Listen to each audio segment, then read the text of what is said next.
So the inspiration behind Danielle's look was Carolyn Bessette Kennedy and also a little Coco Chanel if she was around today. I wanted to do something where you could see her skin, so that's why we used the products that we used for that, nothing heavy. But then also the primary focus is her lip.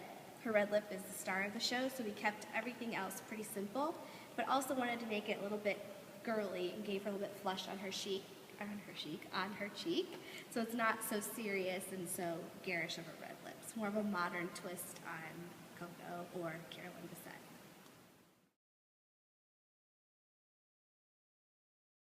Start with her eyes, which is what I always do, is start with the eyes first, because then I make a mess, and then I like to go back and clean up. So Okay. close.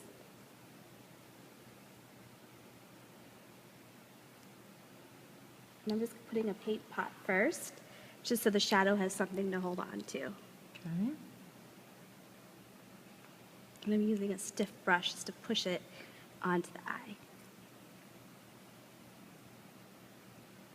Open. So I'm just going to fill your brows in using an angled brush. Okay, why do you fill in brows? Just if there's any sparse areas, just to kind of create a shape. Okay. It's really important to have that shape to your eye. Say that again. Using the lightest color in my palette, I'm just going to pop it right onto her brows, just so the light can hit it. And that will also make her eye appear bigger. So using another neutral color just to create dimension in the crease. Okay. I'm using a fluffy brush. And I'm just going to have her keep her eye open. And I'm going to follow her natural crease right here. And just deepen it just a little bit. Because you want to keep her eye very tonal and not tons of color on. Okay. Okay, so using a small brush, I'm just placing it into her lash line, sketching out a line, not taking it and drawing it completely.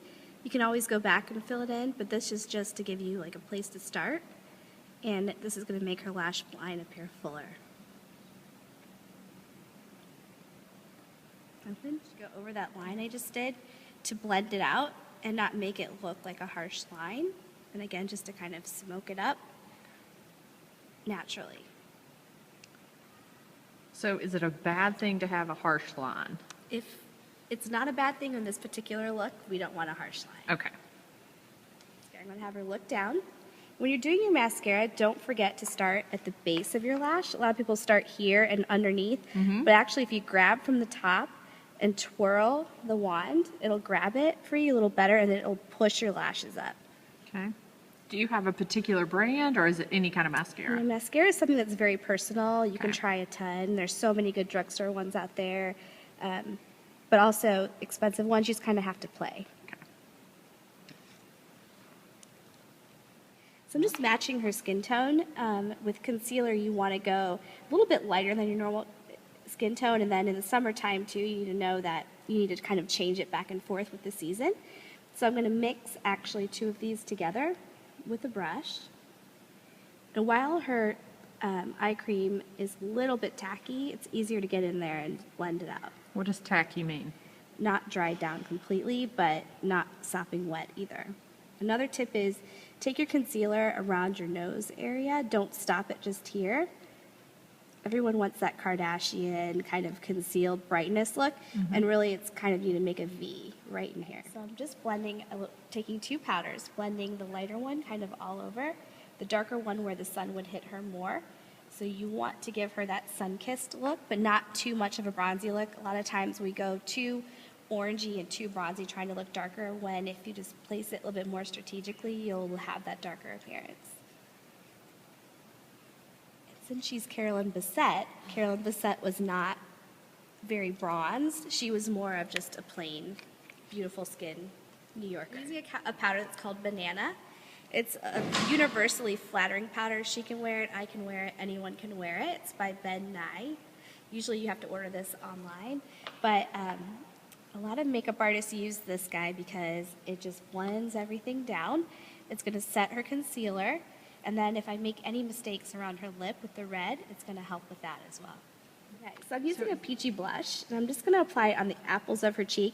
And a lot of people, we did the contouring with the bronzer. A lot of people use this opportunity and take their blush into here.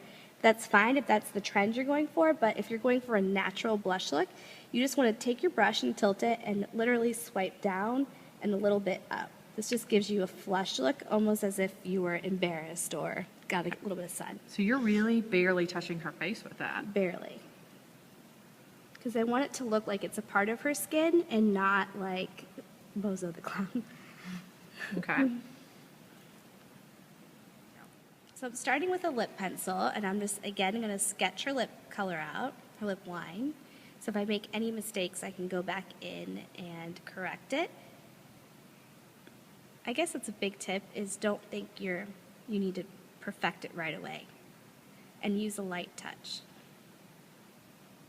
This is Chanel. This is from my own mama's own stash. Oh, I love it. Okay, so what you doing there? So now we're just going to look at the red and see if it's something that's really complementary to her skin. And how And do it you is. find that perfect red? That's something you really need to play with. There's blue base, there's orange base reds, there's pink base reds. You kind of have to look and see with your skin tone. If you're going for like a stain, a gloss red, a classic red, in this case we're going for a classic kind of Chanel, Carolyn Bessette Kennedy kind of look. So we want a blue based red. Okay. Now, is that something, do you just go to the drugstore, or do you really need to go to your makeup counter? You need to go to your makeup counter to try it on, for Okay. sure. And it's always a shock at first to see yourself in a red. It's something you need to marinate on. Okay. Okay. What's our last step? If we're going to just add some highlights now that we have everything nailed down, the eyes, the lips, the skin. We kind of want to go back in and, as I like to say, like, zhuzh it up, take it up to the next level. Just kind of step back when you're doing your makeup and say, like, okay, where can I add a little highlight? Where can I take something away? I think that we could do a little highlight on her right here. Now, why did you choose there? Because tonight when she goes out and she's having conversation and the candlelight's hitting her and she's rocking this red lip, you want to add a softness to the skin wherever you can.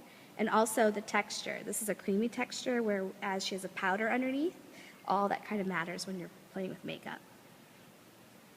And if that's just too much information and you just want to add a little glow like J-Lo to your skin, that's basically what